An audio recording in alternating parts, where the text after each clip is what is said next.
नमस्ते दोस्तों, आप सभी का स्वागत है हमारे आज के इस बहुत ही खास पॉडकास्ट एपिसोड में। आज हम जिस विषय पर बात करने जा रहे हैं उसने पिछली एक सदी में इंसान के खुद को समझने के तरीके को पूरी तरह से बदल कर रख दिया है। आज हम बात करेंगे मनोविज्ञान के पितामह कहे जाने वाले सिगमंड फ्रायड की सबसे महत्वपूर्ण कृतियों में से एक the ego and the id, the ego and the id के बारे में। दोस्तों, यह किताब 1923 में प्रकाशित हुई थी और इसने हमें यह समझने का एक नया ढांचा दिया कि हम जो करते हैं वह हम क्यों करते हैं। हमारे फैसले, हमारे डर, हमारी इच्छाएं और हमारे नैतिक मूल्य, ये सब कहां से आते हैं। फ्रायड ने हमें बताया कि हमारा मन एक इकाई नहीं है, बल्कि यह अलग अलग ताकतों का एक युद्ध क्षेत्र है। तो चलिए बिना किसी देरी के हमारे मन की इस गहरी और रहस्यमयी दुनिया की यात्रा शुरू करते हैं। सबसे पहले हमें फ्रायड के उस बुनियादी विचार को समझना होगा जिसने दुनिया को चौंका दिया था। वह विचार है चेतन और अवचेतन का विभाजन। फ्रायड से पहले दार्शनिक मानते थे कि इंसान एक तार्किक प्राणी है और हम जो भी सोचते हैं हमें उसका पूरा ज्ञान होता है। लेकिन फ्रायड ने कहा, नहीं, ऐसा नहीं है। उन्होंने समझाया कि हमारा मन एक पानी में तैरते हुए हिमखंड, आइसबर्ग की तरह है। उसका जो छोटा सा हिस्सा पानी के ऊपर दिखाई देता है वह हमारा चेतन मन या कॉन्शियस माइंड है। हम अभी क्या देख रहे हैं, क्या सुन रहे हैं या इस पल हम क्या सोच रहे हैं, यह सब चेतन है। लेकिन पानी के नीचे जो विशाल और गहरा हिस्सा छिपा हुआ है वह हमारा अवचेतन या अनकॉन्शियस माइंड है। और फ्रायड का मानना था कि हमारे जीवन के सबसे बड़े फैसले और हमारी भावनाएं इसी छिपे हुए हिस्से से संचालित होती हैं। फ्रायड कहते हैं कि चेतन होना मन की सिर्फ एक अवस्था है जो बहुत ही क्षणिक होती है। एक विचार अभी चेतन है, अगले ही पल वह गायब हो जाता है और अवचेतन में चला जाता है। लेकिन वह गायब नहीं होता, वह वहीं मौजूद रहता है और हमारे व्यवहार को प्रभावित करता रहता है। कई बार हमें लगता है कि हम अपनी मर्जी से कोई काम कर रहे हैं, लेकिन असल में हम उन ताकतों के द्वारा संचालित हो रहे होते हैं जिनके बारे में हमें खुद भी नहीं पता होता। फ्रायड ने इस किताब में मन के ढांचे को 3 मुख्य हिस्सों में बांटा है, जिन्हें हम आज के एपिसोड में विस्तार से समझेंगे। ये 3 हिस्से हैं इड, आईडी, ईगो, ईगो और सुपरईगो, सुपरईगो। हिंदी में इन्हें समझने के लिए हम इन्हें वह इड, मैं, ईगो और आदर्श में, सुपरईगो कह सकते हैं। लेकिन सरलता के लिए हम फ्रायड के मूल शब्दों का ही प्रयोग करेंगे। आइए सबसे पहले बात करते हैं इड, आईडी की। कल्पना कीजिए एक छोटे बच्चे की जो अभी पैदा हुआ है। उसे नहीं पता कि दुनिया के नियम क्या हैं, उसे नैतिकता नहीं पता, उसे बस अपनी जरूरतों को पूरा करना है। अगर उसे भूख लगी है तो वह रोएगा, चाहे आधी रात हो या दिन। इड हमारे मन का वह सबसे पुराना और जंगली हिस्सा है। यह पूरी तरह से अवचेतन में रहता है।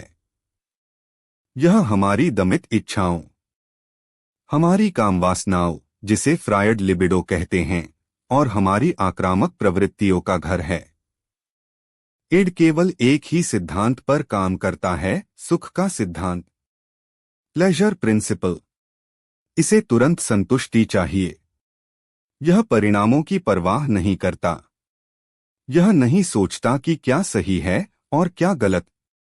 फ्रायड ने एक बहुत ही दिलचस्प बात कही है कि हम अपने जीवन में इड के द्वारा जिए जाते हैं, यानी हमारे भीतर की ये अनजान ताकतें हमें चलाती हैं। अब अगर हम सिर्फ ईड के हिसाब से चलते तो समाज में रहना नामुमकिन हो जाता। हम अपनी हर इच्छा पूरी करने के लिए किसी भी हद तक चले जाते। यहीं पर प्रवेश होता है ईगो का। जैसे जैसे बच्चा बड़ा होता है उसका सामना बाहरी दुनिया की वास्तविकता से होता है। वह समझता है कि हर इच्छा तुरंत पूरी नहीं हो सकती। मन का वह हिस्सा जो बाहरी दुनिया के संपर्क में आता है और वास्तविकता को समझता है, वह ईगो कहलाता है। ईगो हमारे मन का तार्किक हिस्सा है। यह वास्तविकता के सिद्धांत रियलिटी प्रिंसिपल पर काम करता है। फ्रायड ने ईगो और इड के रिश्ते को समझाने के लिए एक बहुत ही शानदार उदाहरण दिया है। उन्होंने कहा कि ईगो उस घुड़सवार की तरह है जो घोड़े पर बैठा है। यहां घोड़ा इड है। घोड़े इड के पास अपार शक्ति है। वह जंगली है और अपनी मर्जी से कहीं भी जाना चाहता है। घुड़सवार ईगो का काम है कि वह उस घोड़े की ताकत को नियंत्रित करे और उसे सही रास्ते पर ले जाए। लेकिन फ्रायर कहते हैं कि अक्सर ऐसा होता है कि घुड़सवार को अपनी ताकत का इस्तेमाल करने के बजाय घोड़े की मर्जी के हिसाब से ही चलना पड़ता है, और वह बस ऐसा दिखावा करता है कि वह घोड़े को कंट्रोल कर रहा है। यानी कई बार हमारा ईगो हमारे इड की इच्छाओं को सही ठहराने के लिए तर्क गढ़ता है। ईगो एक बेचारा प्राणी है जो तीन तरफ से दबाव में रहता है। एक तरफ बाहरी दुनिया की वास्तविकता, दूसरी तरफ इड की बेतहाशा मांगें और तीसरी तरफ सुपरईगो की कठोर नैतिकता। तो अब यह सुपरईगो क्या है? यह हमारे मन का तीसरा और सबसे बाद में विकसित होने वाला हिस्सा है। जब हम छोटे होते हैं तो हमारे माता पिता हमें सिखाते हैं कि क्या सही है और क्या गलत। चोरी करना बुरी बात है, बड़ों का आदर करो, झूठ मत बोलो। धीरे धीरे हम इन बाहरी नियमों को अपने मन के अंदर बसा लेते हैं। यह जो हमारे अंदर की अंतरात्मा या नैतिकता की आवाज है, यही सुपरईगो है। फ्रायड इसे ईगो आइडियल भी कहते हैं। यह वह आदर्श छवि है जो हम बनना चाहते हैं। सुपरईगो का निर्माण इडिपस कॉम्प्लेक्स ओडिपस कॉम्प्लेक्स के समाधान से होता है। यह फ्रायड का एक बहुत ही विवादास्पद लेकिन महत्वपूर्ण सिद्धांत है। सरल शब्दों में, बचपन में बच्चा अपने माता पिता के प्रति एक विशेष प्रकार का जुड़ाव महसूस करता है और उसी दौरान उसे सामाजिक नियमों और वर्जनाओं का भी सामना करना पड़ता है। जब वह इन संघर्षों से बाहर निकलता है तो वह अपने माता पिता के मूल्यों को आत्मसात कर लेता है। यही आत्मसात किए गए मूल्य सुपरईगो बन जाते हैं। सुपरईगो का काम है ईगो पर नजर रखना। जब भी ईगो इड की किसी गलत इच्छा को पूरा करने की सोचता है तो सुपरईगो उसे अपराध बोध गिल्ट महसूस कराता है। यह हमारे अंदर का एक सख्त जज या न्यायाधीश है। कई बार यह इतना कठोर हो जाता है कि यह हमें उन चीजों के लिए भी दोषी महसूस कराता है जो हमने की ही नहीं, बस सोची थीं। दोस्तों, अब आप देख सकते हैं कि हमारे मन के अंदर कितना बड़ा नाटक चल रहा है। एक तरफ इड है जो कहता है मुझे यह अभी चाहिए, चाहे जो हो जाए। दूसरी तरफ सुपरईगो है जो कहता है यह करना पाप है, तुम्हें शर्म आनी चाहिए। और बीच में फंसा हुआ है बेचारा ईगो, जो कोशिश करता है कि किसी तरह इड की इच्छा भी पूरी हो जाए, सुपरईगो भी नाराज न हो और बाहरी दुनिया में भी कोई मुसीबत न खड़ी हो। फ्रायर कहते हैं कि मानसिक समस्याएं या न्यूरोसिस तब पैदा होती हैं जब ईगो इन तीनों के बीच संतुलन बनाने में नाकाम हो जाता है। अगर इड बहुत हावी हो गया तो इंसान अपराधी या असामाजिक बन सकता है। अगर सुपरईगो बहुत हावी हो गया तो इंसान डिप्रेशन या अत्यधिक चिंता एंजाइटी का शिकार हो सकता है। फ्रायड ने अपनी इस किताब में एक और बहुत ही क्रांतिकारी विचार पेश किया, जीवन और मृत्यु की प्रवृत्तियां, लाइफ एंड डेथ इंस्टिंक्ट्स। उन्होंने देखा कि इंसान के अंदर सिर्फ जीने की इच्छा ही नहीं होती, बल्कि विनाश की भी एक गहरी इच्छा होती है। उन्होंने इन प्रवृत्तियों को दो वर्गों में बांटा। पहला है इरोस एरोस या जीवन की प्रवृत्ति। इसमें प्रेम, सृजन और कामवासना लिबिडो शामिल हैं। यह वह ताकत है जो लोगों को जोड़ती है, समाज बनाती है और जीवन को आगे बढ़ाती है। दूसरी तरफ है थेनाटोस थानाटोस या मृत्यु की प्रवृत्ति। फ्रायड का मानना था कि हर जीवित प्राणी के अंदर एक अचेतन इच्छा होती है कि वह वापस अपनी निर्जीव अवस्था में लौट जाए, यानी शांति प्राप्त करे। जब यह मृत्यु की प्रवृत्ति बाहर की तरफ मुड़ती है तो यह आक्रामकता, हिंसा और विनाश का रूप ले लेती है।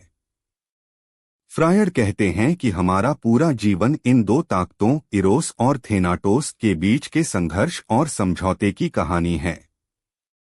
कभी हम प्यार करते हैं तो कभी हम नफरत करते हैं, कभी हम बनाते हैं तो कभी हम मिटाते हैं। ईगो का काम है कि वह इस विनाशकारी ऊर्जा को किसी तरह नियंत्रित करे या उसे किसी रचनात्मक कार्य में लगा दे, जिसे फ्रायड उदात्तीकरण सब्लिमेशन कहते हैं।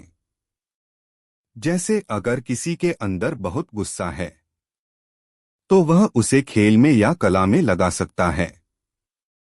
इस किताब के एक अध्याय में फ्रायड ईगो की निर्भरता और लाचारी पर बहुत विस्तार से बात करते हैं। वह कहते हैं कि ईगो डर का असली घर है। उसे तीन तरह के डर सताते हैं। पहला, बाहरी दुनिया का डर कि कहीं कोई दुर्घटना न हो जाए। दूसरा, इड का डर कि कहीं उसकी अपनी ही इच्छाएं बेकाबू न हो जाएं और उसे मुसीबत में न डाल दें। और तीसरा, सुपरईगो का डर यानी अपनी ही अंतरात्मा का डर, अपराध बोध का डर। कई बार लोग बीमार इसलिए नहीं पड़ते कि उनके शरीर में कोई दिक्कत है, बल्कि इसलिए क्योंकि उनका सुपरईगो उन्हें सजा देना चाहता है। इसे फ्रायड ने अचेतन अपराध बोध अनकॉन्शियस सेंस ऑफ गिल्ट कहा है। यह एक बहुत ही अजीब स्थिति है जहां मरीज ठीक ही नहीं होना चाहता क्योंकि उसे लगता है अचेतन रूप से कि वह सजा का हकदार है। दोस्तों, फ्रायड की ये बातें हमें यह सोचने पर मजबूर करती हैं कि हम वास्तव में कितने स्वतंत्र हैं। हम अक्सर सोचते हैं कि हम अपने जीवन के मालिक हैं, लेकिन फ्रायड ने दिखाया कि हम अपने ही मन के उन हिस्सों के गुलाम हैं जिन्हें हम जानते तक नहीं। लेकिन यह निराशाजनक नहीं है। फ्रायड का उद्देश्य हमें डराना नहीं था, बल्कि हमें जागरूक करना था। उनका मानना था कि जहां इड था वहां ईगो को होना चाहिए। Where id was there shall ego be. इसका मतलब है कि मनोविश्लेषण साइकोएनालिसिस का लक्ष्य है कि हम अपने अवचेतन की बातों को चेतन में लाएं। जब हम समझ जाते हैं कि हमारे डर और इच्छाएं कहां से आ रही हैं, तो हमारा ईगो मजबूत होता है और हम बेहतर फैसले ले सकते हैं।